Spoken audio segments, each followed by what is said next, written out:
Welcome down here, up there, all around the world to The Late Show. I'm your host, Stephen Colbert. Folks, I'm going to give it to you straight. I'm going to shoot you straight. Things are looking a little rough right now. The climate is on fire. Democracy is hanging on by a pube. And just when we thought we couldn't take another punch to the national gut, we've learned that Klondike's Choco Taco has been discontinued after almost 40 years. No, not the Choco Taco. It was the only dessert with as much real beef as Taco Bell. And may I point out... Yeah. And may I point out, we learned this shocking news on a Taco Tuesday. That's just salted caramel in the wound. According to People magazine, the magazine written specifically for people, the Choco Taco was discontinued due to an unprecedented spike in demand for different Klondike products over the past 2 years. Other Klondike products. Well, I guess the answer to what would you do for a Klondike bar is ruin childhood. And, okay, in 2022, I guess we shouldn't be appropriating other cultures' dessert wraps, but at least replace it with an American form of ice cream. Might I recommend Stephen Colbert's Americone Dream? Right there. Right there. Pop it. Bang.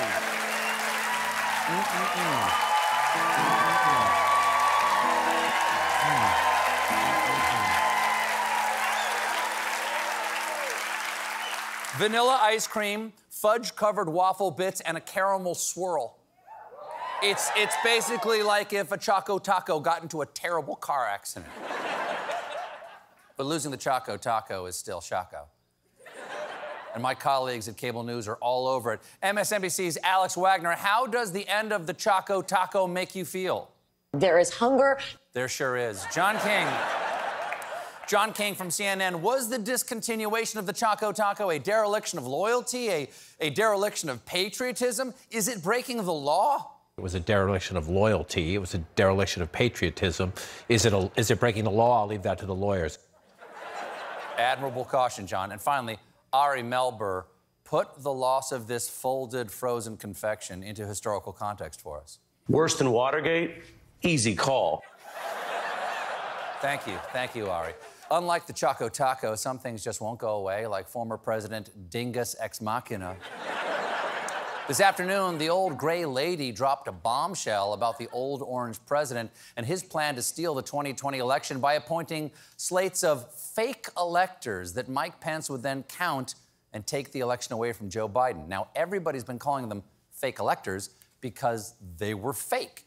And that's a crime to have fake electors. But surely the people who crimed the crime wouldn't call them that, right? Because that's proof that they knew their crime was a crime while they crimed it. Well, the Times got their hands on actual emails from these plotters while they were plotting, and they repeatedly used the word fake to refer to the so-called electors. Well, that's just straight up saying it. You're plotting the biggest crime in American history. You might want to use some code words. Let's just say Big Vinny sleeps chopped up in tiny pieces at the bottom of a lake because I dumped his body out of a boat and he's not sleeping, he's dead, and I freaking killed him. The author of that email is Arizona lawyer and man who hasn't seen his new haircut yet. Jack Welenchik. Welenchik helped organize the election scam in Arizona and described the plan this way. We would just be sending fake electoral votes to Pence so that someone in Congress can make an objection when they start counting votes and start arguing that the fake votes should be counted. Does he know that adding quotes doesn't make a crime not illegal? You can't just tell a cop, officer, I'm innocent. I was doing donuts in a hospital lobby while chugging a 40 of Fireball. I'll be going now. After repeatedly calling them fake, in a follow-up email, Welenchik wrote that alternative votes is probably a better term than fake votes, adding a smiley face emoji. He realized he incriminated himself in an email, then he admitted it in the next email. Shrug emoji, poop emoji, for brain emoji. Another of the plotters Or words to that effect. Or words. Now, another of the plotters repeatedly referred to Cleta Mitchell, a lawyer helping the former president, as Clita and Clavita. That's a surprise. Most Republican men can't find the Clavita.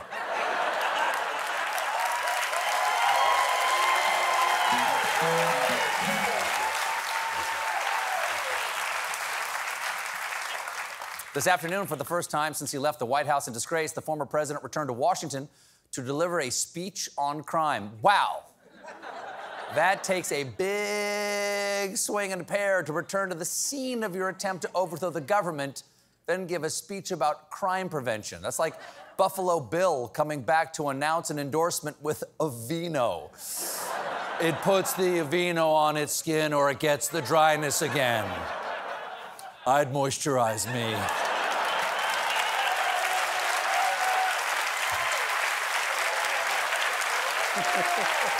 That's a disturbing image.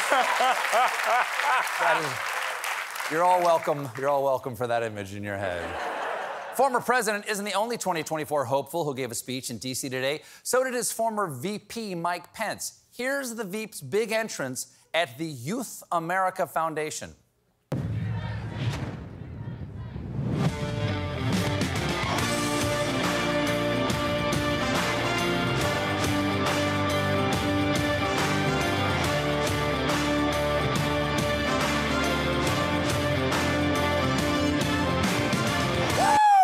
Talk about razzle-dazzle, rock and roll, neon. The speech was electric until he gave it.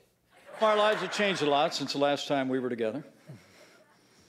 We moved back to Indiana. We bought 5 acres and a pond. I got a riding mower. John Deere. 0 turn radius, 54-inch deck, 25 horsepower. Don't make us think about grass growing, Mike. It's more exciting than you are. Pence talked about what his life looks like these days, insisting he's a regular guy. Karen and I can confirm now, with personal experience, you can be the governor of your home state for 4. You can even be vice president of the United States of America. But you're still going to wait 25 minutes for a table at Olive Garden on Saturday night at 7 o'clock. Olive Garden at 7 p.m. That's a pretty hot Saturday night. What? Another breadstick? No, thank you. I am driving. One Republican who won't be supporting Pence is Florida Congressman Matt Gaetz, seen here cheering at the wrong part of the sexual harassment seminar. Gaetz has been accused of trafficking an underage woman for sex, but it hasn't affected his speaking schedule. Over the weekend, he appeared at the ultra-conservative group Turning Point USA's annual Student Action Summit. Gaetz will attend anything with the word student and action in the title. And during his speech, okay, sure. Not sure what we're applauding, but I'm in. During his speech, Gaetz said this about Pence. Let me just say what everybody here knows. Mike Pence will never be president. Nice guy, not a leader. Oh, snap. Mike Pence just got schooled by a guy who's not allowed within 50 feet of one. In happier news than Matt Gaetz, monkeypox. I'll catch you up on the latest in my I really wish this wasn't a recurring segment. 5 little monkeypox jumping on the bed. Mama called the doctor and the doctor said, No more monkeypox spreading on the bed! Monkeypox first appeared in the U.S. back in May, and unlike with COVID, we really should have been ready because there's a pre-existing vaccine. In fact, the United States owns well over 1 million doses, but by June, New York City had only 1,000 doses available. That's nothing. 1,000 New Yorkers is the wait list for brunch. We're really behind on this public health crisis, but in the first weeks after monkeypox arrived in the U.S., the government requested only 72,000 doses, taking what's now being called a wait-and-see attitude, not the urgency you're looking for in an emergency. You don't want to hear a lifeguard say, "Looks like you might be drowning." But let's wait and see. What's that? Well, a very glug to you, too. So, where's all the vaccine that we already own? It's currently in Denmark, but we haven't shipped it over here because officials said the storage facilities in America aren't as cold as the Denmark facility. But you know what is as cold? The Ed Sullivan Theater. Send those vaccines to me and I'll stick them behind the desk.